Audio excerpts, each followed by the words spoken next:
NEET 2025. Three identical heat conducting rods are connected in series as shown in the figure.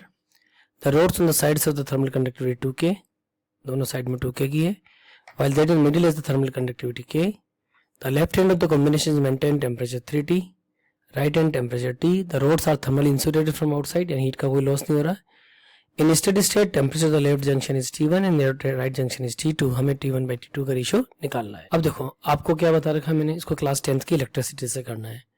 तो here temperature is 3T जिसको आप voltage बोलते हो. There is resistance R1. Then here temperature is T1. Then resistance is R2.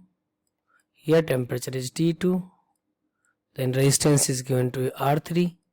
And finally here the temperature is T. R क्यों लिखी होती है आपके लिए?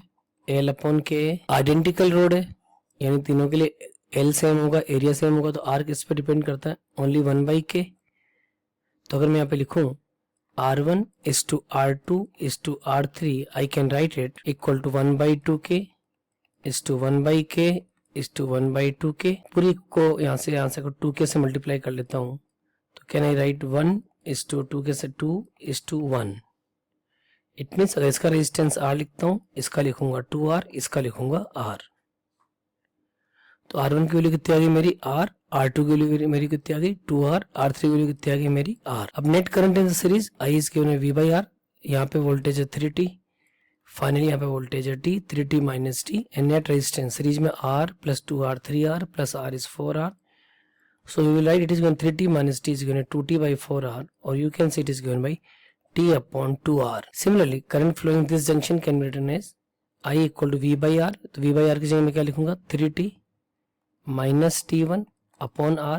अब इन दोनों इक्वेशन को मैं कंपेयर करता हूँ, this and this equation. R तो मेरा कैंसिल हो जाएगा यहाँ से. What I will write T upon 2 is given by 3T minus T1 implies that T is given by 6T minus 2T1 implies that 2T1 is given by 6T minus T is 5T1 5T.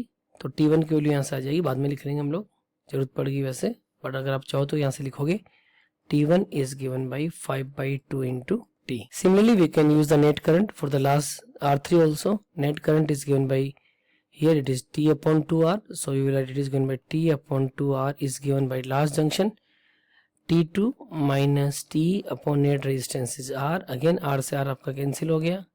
You will write T is given by 2T2 minus 2T implies that 2T2 is given by 3T implies that T2 is given by 3T by 2. यहाँ से आप T1 upon T2 की value निकालोगे, it is given by 5T by 2 into 3T by 2.